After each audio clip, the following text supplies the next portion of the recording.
Send. Oh, hello there.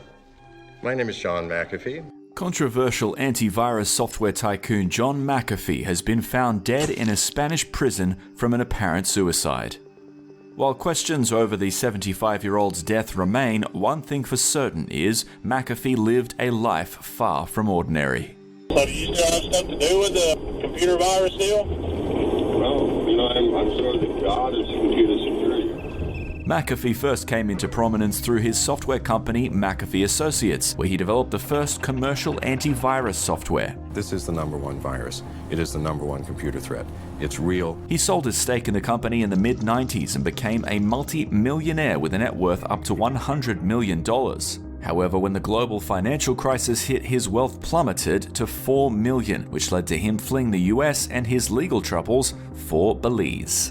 You seem so remarkably relaxed for someone who's lost about $90 million.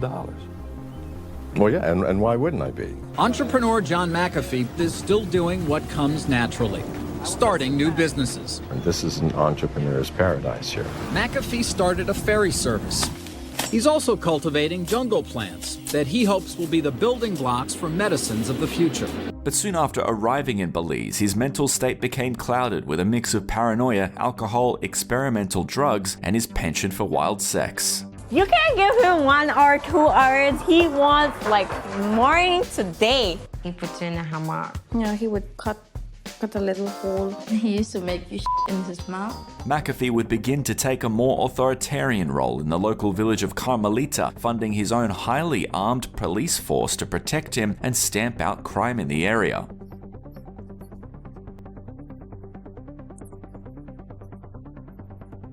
In 2012, McAfee became subject to a series of charges and allegations. I'm a danger to the government.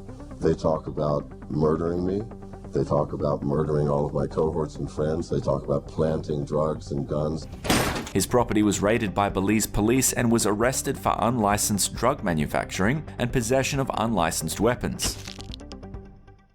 He went into the other room and he brought me 2 pills and a glass of orange juice. I only have sort of flashes of recollection. He was standing over me, naked.